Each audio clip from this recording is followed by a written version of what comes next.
Bonjour tout le monde, Alexandre Boulerice, député de Rosemont-la-Petite-Patrie avec le NPD. Je suis accompagné de plusieurs de mes collègues du caucus néo-démocrate pour faire une annonce qui est importante pour les droits des travailleurs et des travailleuses.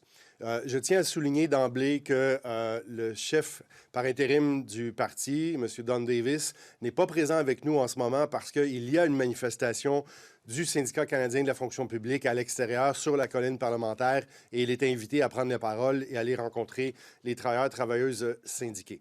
Vous savez, dans notre société, on a bâti une classe moyenne grâce à des revendications ouvrières, à des revendications syndicales qui ont permis d'améliorer les conditions de travail et les conditions de vie de millions de personnes à travers les dernières décennies.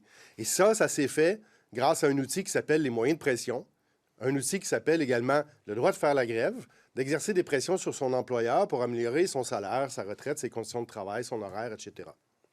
Malheureusement, trop souvent, les gouvernements conservateurs et libéraux ont utilisé l'arme de la loi spéciale de retour au travail pour briser cet équilibre et s'attaquer au droit à la libre négociation.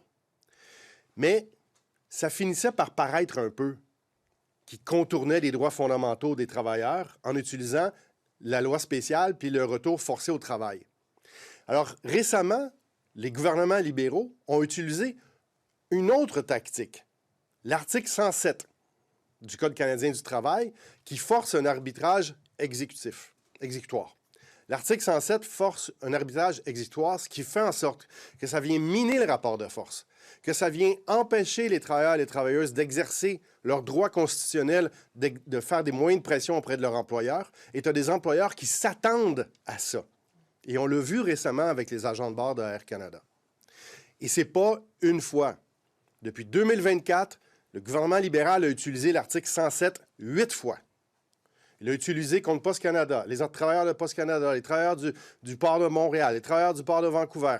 C'est une utilisation excessive et abusive de l'article 107, qui est devenu une arme contre les travailleurs et les travailleuses. Et nous, au NPD, on dit on doit changer ça.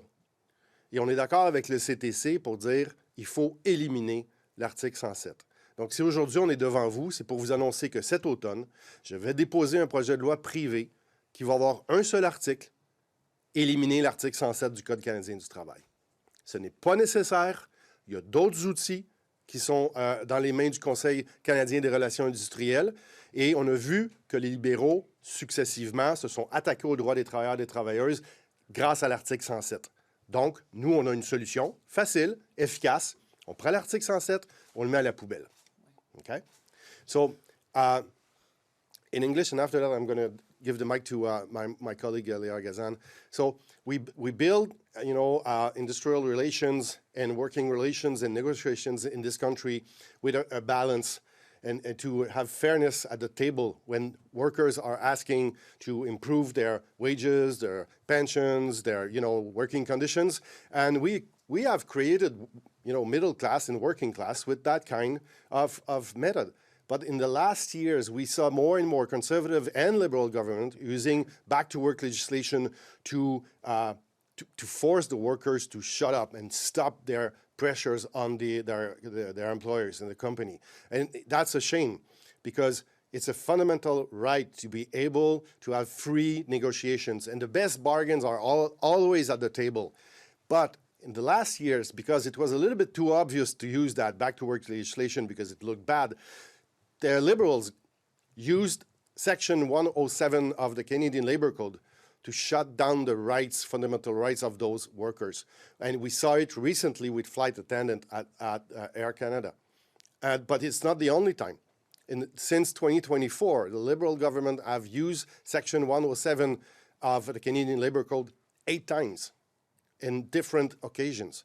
So it's an excessive use of this article, it's abusive, and it's, again, fundamental rights of the workers. So the announcement that I make today with my colleagues that this fall, this session, I'm going to table a private member bill with only one article. It's going to be quite simple. You take Section 107 of the Canadian Labour Code and you scrap it. The end. We don't need it, and the Liberals and maybe the Conservatives have they use it in a really way that hurt middle-class workers and the right of workers of free negotiation. So this is what we will do in the next weeks. There's a rally outside with a QP and flight attendant, and so we're happy to take your questions, but after this press conference, we are going to run on the Hill and to support those workers. Before taking questions, I'm going to give the mic to my colleague, Leah Gazan.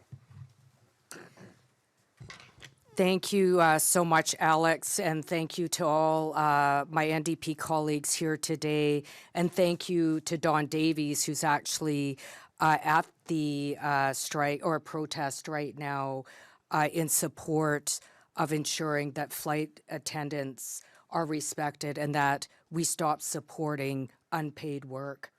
And we're also here today to send a very clear message. We need to scrap 107 of the Canadian Labour Code.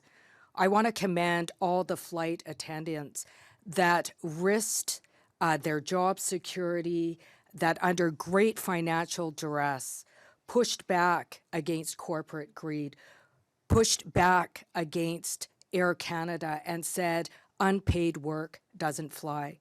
And we're here today to stand in solidarity with workers. We're here today to say it's time for the Liberal government to stop abusing workers by enforcing 107 of the Canadian Labour Code. And let's not lose sight of the fact that this is, in fact, a gender issue. We know that over 80% of flight attendants are women. We know some of the lowest wages in the country, the lowest paid jobs in the country are taken by women. So it was shocking at a time where Carney's government is threatening to cut women and gender equality by 81%, that he's also forcing workers back to work using 107 of the Canadian Labour Code, forcing women to work for free. You know, yesterday in the House of Commons, I had to listen to him give himself accolades about the number of women they have elected in the Liberal caucus. Well, here's what I have to say to him. It's one thing to elect women. It's another thing to respect our rights. And so I'm very proud to stand along with my colleagues to say we need to scrap Article 107 of the Canadian Labour Code and make sure unpaid work no longer flies. Thank you very much. Monsieur Boulerice, oui. Pourquoi le gouvernement devrait se priver lui-même d'une carte qu'il a dans son jeu pour dénouer des impasses, quand ça semble des fois la seule solution? Oui, vous savez, le 17 août dernier, quand il y a eu un déclenchement de la grève des agents de bord de Air Canada, ça a pris pas des semaines, pas des jours, ça a pris quelques heures avant que la ministre de l'Emploi utilise l'article 107 pour mettre fin aux moyens de pression des agents de bord. C'est pas une utilisation abusive, je ne sais pas ce que c'est. Donc, il faut restreindre le pouvoir du gouvernement parce qu'il l'utilise mal. Si on faisait un bon escient, et si on avait vu dans les 2 dernières années qu'il n'y avait pas d'abus, on ne serait pas ici aujourd'hui en train de parler de ça. C'est juste que ce que le gouvernement de Stephen Harper n'avait jamais osé faire, le gouvernement libéral de Trudeau-Carney le fait systématiquement depuis 2 ans. Donc, il faut empêcher le gouvernement d'avoir cet outil parce qu'il s'en sert mal. Avez-vous une réaction par rapport au départ de Christopher Freeland du cabinet? Non, j'ai pas de commentaire à faire là-dessus. Puis, juste en terminant, on revient au sujet du travail. Les restrictions imposées aux travailleurs étrangers temporaires, il y a beaucoup d'entreprises qui disent « Nous, attention, ça va nous priver de main-d'œuvre précieuse. » Il y en a qui demandent même au gouvernement fédéral de reculer. Est-ce que c'est le temps de reculer? Est-ce que le gouvernement est allé trop loin dans ses restrictions?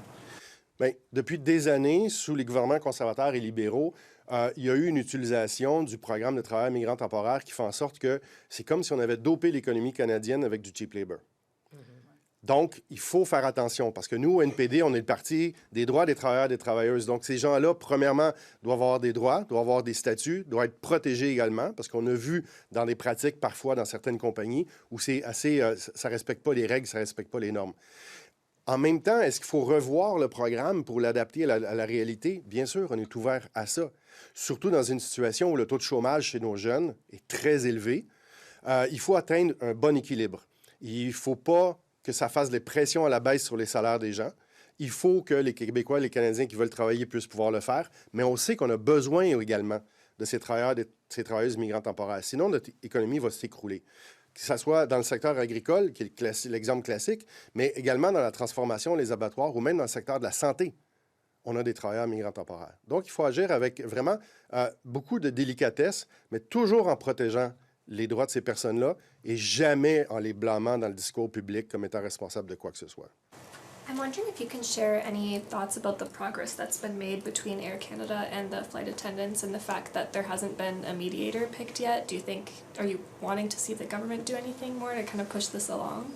I think it's the mediator that, if they want to name any mediator, it would be a good step forward, because my concern is that nothing is really solved right now, and that we are planning for a new conflict in a couple of years. So I salute the flight attendants because their fight was a just fight, and they did really, really well. But they were betrayed by the Liberals once again, and if we don't have a real permanent solution, we are planning for disturbance in a couple of months or a couple of years. So yes, a mediator would be a good idea. And can you give us any more of an idea, I guess, about your timeline for your bill to be? Last week we contacted the House of Commons to start to work, open the file and start to work with them to write this private member bill. But it should be fast because it's not really complicated. Thank you. Merci tout le monde. Thank you. This Merci. concludes the press conference. Merci, c'est ce qui conclut cette conférence de presse.